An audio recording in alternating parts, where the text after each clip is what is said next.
Shalom Bapak Ibu Guru hebat, salam dan bahagia untuk kita semua. Saya Josina Mengga, calon guru penggerak angkatan 10 dari Kota Manado, Sulawesi Utara. Akan memaparkan kesimpulan dan refleksi pemikiran Ki Hajar Dewantara pada modul 1.1 koneksi antar materi. Sebelum mempelajari modul 1.1, saya memiliki kepercayaan bahwa murid yang pintar adalah mereka yang memperoleh nilai tinggi dalam pelaksanaan ulangan. Dan murid yang pintar adalah murid yang mendengar apa kata guru. Pada pembelajaran di kelas biasanya saya menggunakan model pembelajaran discovery learning dengan metode diskusi. Saya mengamati selama proses berlangsung, tidak semua siswa aktif, baik dalam diskusi kelompok maupun dalam presentasi dan tanya jawab, sehingga hanya sebagian siswa saja yang aktif dan siswa lainnya menunjukkan sikap pasif. Saya tidak pernah mengidentifikasi minat dan bakat anak sebelum memulai pelajaran, karena saya beranggapan bahwa bakat dan minat cenderung diasah dan diarahkan dalam kegiatan ekstrakurikuler dan kokurikuler.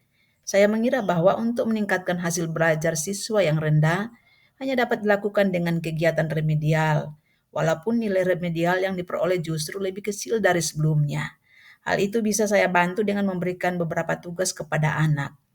Apabila tugas yang saya berikan tidak dikumpulkan tepat waktu, saya akan memberikan sanksi dengan tugas tambahan yang lain.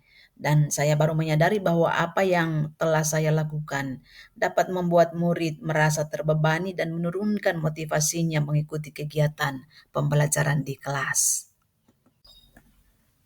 Setelah saya mempelajari modul ini, saya baru memahami filosofi pendidikan Ki Hajar Dewantara, bahwa menurut beliau tujuan pendidikan yaitu menuntun segala kodrat yang ada pada anak agar mereka dapat mencapai keselamatan dan kebahagiaan yang setinggi-tingginya, baik sebagai manusia maupun sebagai anggota masyarakat. Oleh karena itu, pendidik hanya dapat menuntun tumbuh atau hidupnya kekuatan kodrat yang ada pada anak, agar dapat memperbaiki lakunya dan bukan dasarnya. Semua anak memiliki keunikannya masing-masing. Proses pembelajaran yang dapat mengakomodir kebutuhan belajar murid akan menciptakan pembelajaran yang lebih bermakna. Saya menyadari zaman sudah berubah. Murid kita sekarang adalah generasi Z yang hidup di tengah-tengah kecanggihan teknologi. Saya menyadari juga bahwa saya bukan satu-satunya sumber belajar bagi mereka. Banyak sumber belajar lain yang bisa dimanfaatkan sesuai dengan minat dan bakat murid. Namun saya berupaya untuk selalu menuntun mereka sebagai fasilitator dan menempatkan murid sebagai subjek dalam pembelajaran untuk mencari dan membangun pemahamannya sendiri. Saya tidak boleh hanya berfokus pada kemampuan kognitif saja, tetapi juga harus dapat mendampingi murid mengembangkan kemampuan sosial emosionalnya dengan memahami filosofi pendidikan Ki Hajar Dewantara. Saya mulai merencanakan pembelajaran sesuai kebutuhan murid dan membantu murid menjadi manusia yang merdeka. Murid sebagai individu yang unik berbeda satu dengan yang lain. Mereka berhak mendapatkan tuntunan yang tepat sehingga murid dapat mencapai keselamatan dan kebahagiaan.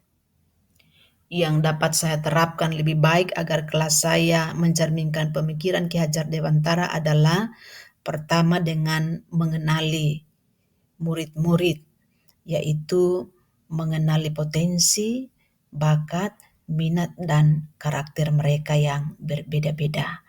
Setelah saya mengenali potensi, bakat, minat, dan karakter dari masing-masing murid, selanjutnya saya akan melakukan proses pembelajaran di kelas.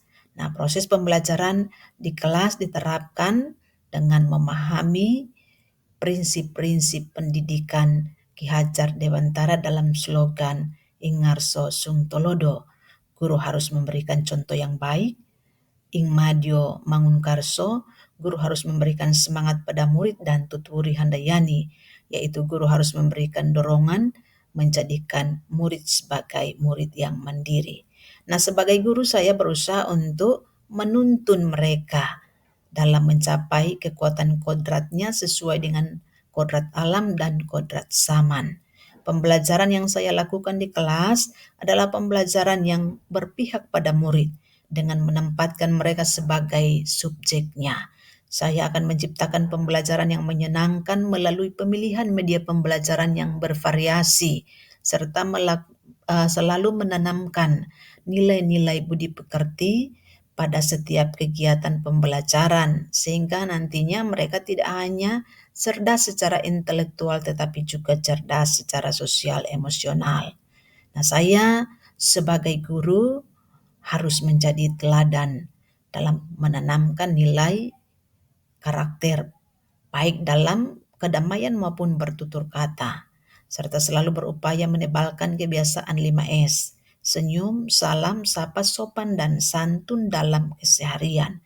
Dengan menjadi guru yang berkarakter baik, murid akan meniru, sehingga dapat menjadi murid yang berkarakter lebih baik lagi. Saya sebagai guru harus menjadi guru yang lebih sabar dan ikhlas dalam mendampingi murid dan memberikan pelayanan terbaik bagi mereka.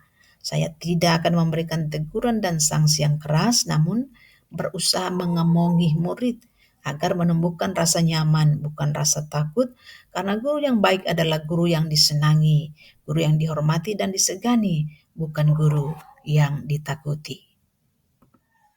Sekian pemaparan dari saya. Terima kasih. Salam guru penggerak.